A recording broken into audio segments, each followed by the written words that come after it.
Thank you so much. Saurabh, am I audible? Yes, we can hear you. Thank you so much.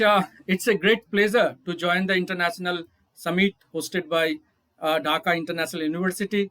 It is one of the leading private universities in Bangladesh.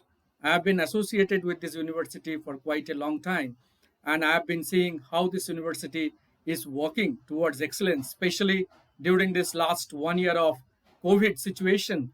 This university has done fantastic work in terms of blended learning, teaching learning, online guest lecture, FDP workshop, so many activities carried out.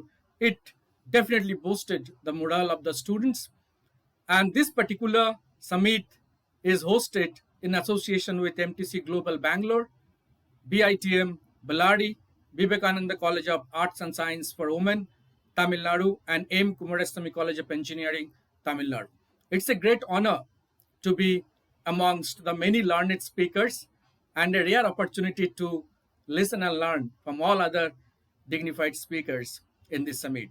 Thank you, Barrister Samim Haidar Patwari sir, Honorable Member of Parliament and Chairman Board of Trustee, Dhaka International University, Dr. Sirajul Islam Pradhan, Director IQAC, Mr. Saurabh, Deputy Director IQAC, Dhaka International University, for hosting this summit on blended mode in one of the most contemporary areas on COVID and its impact on education and economy. How the whole world is coping up with this unprecedented time.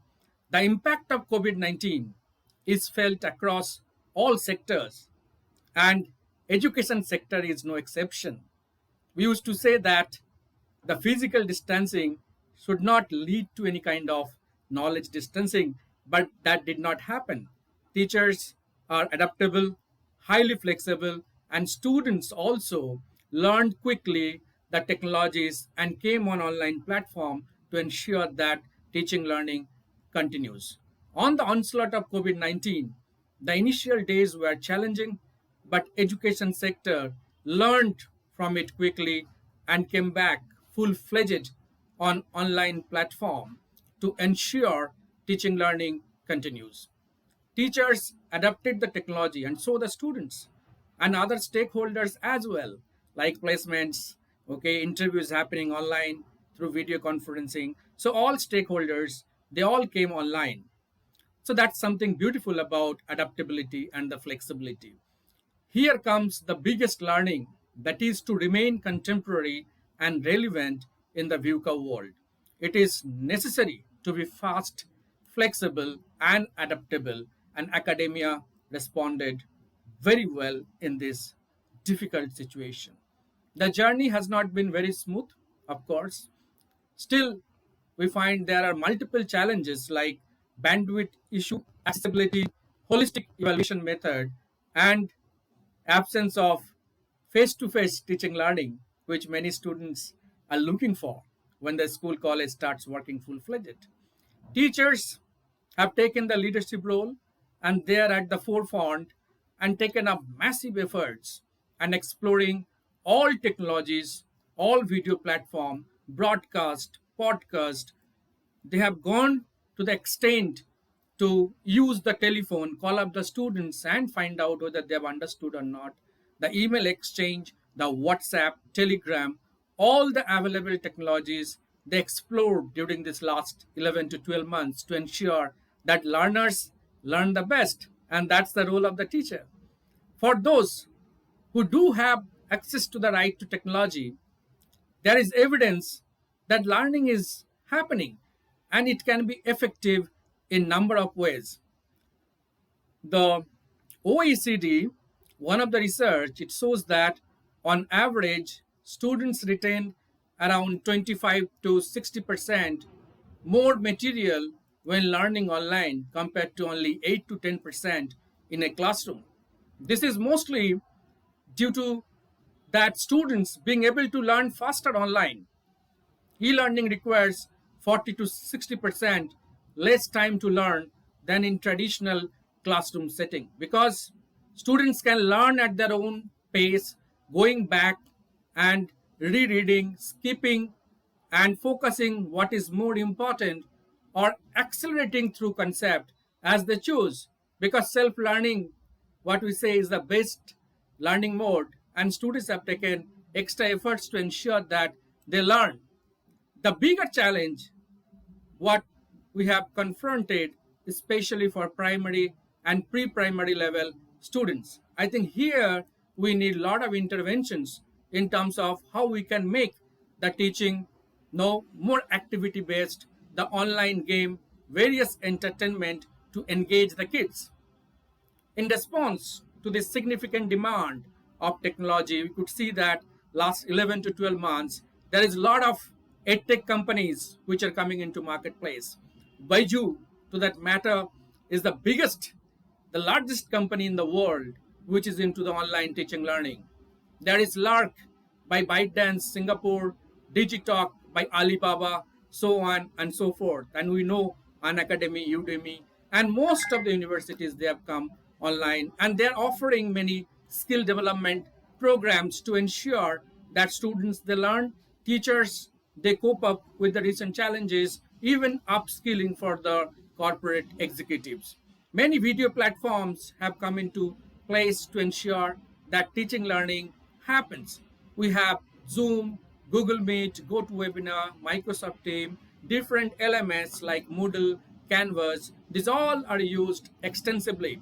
Corporate world has no exception.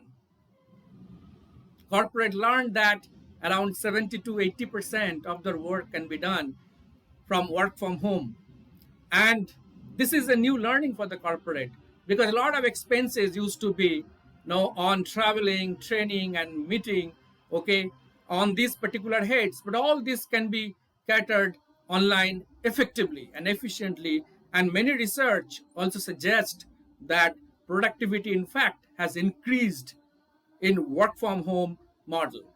Now, Indian government recently, the labor ministry said they are trying to explore the 4 days week, which was already experimented in Japan, and it could see that the productivity has gone up. I think this is the new relations, and we can see that digital transformation is what is happening. McKinsey said that in one of the report, what digital conversion used to happen for next 5 to 10 years, that has happened in last 5 to 6 months. All of us know we need our digital presence, but many of us we make confused that digital presence means only India. to have right a website, right? It's not that. It's not about better customers experience, better customers engagement. I think that is very, very important in terms of digital transformation. I personally believe that online education has given a level playing platform to all the stakeholders, okay, whether the institution is from rural area or the top notch institution in US, all have the same kind of level platform. It has so many advantages in terms of getting the best resources from anywhere in the world and connect with the learners. I think that's the beauty of being on online education. The quality and competent teachers in this particular online world only will survive. So there is a lot of no apprehension also. Mediocre teachers, in fact, need to develop their skill sets, okay, upskill themselves to remain competitive, because whatever we say online, that gets recorded, and there is a post recording validation of the lesson as well. So I think this is what is going to happen in conventional mode. The faculty review, the peer review, that's happening instantly. I think that's the beauty of the online teaching learning process. So this is one of the most contemporary topics, and I compliment from my heart the Dhaka International University for hosting such a wonderful international summit, connecting with the learned speakers from Dubai, UAE, US, India, and of course, many vice chancellors and top academicians from different universities from Bangladesh. I'm sure there will be a lot of takeaways at the end of the day. As Chairman Sir has said, this can be an asset which can be used to put into action to make use of the best inputs what we have got today, what we'll be getting at the end of this program. Thank you so much, Saurabh sir, for the wonderful opportunity extended to me. to share my views on this topic and looking forward to learn and listen from others dignified speakers as well. Thank you so much.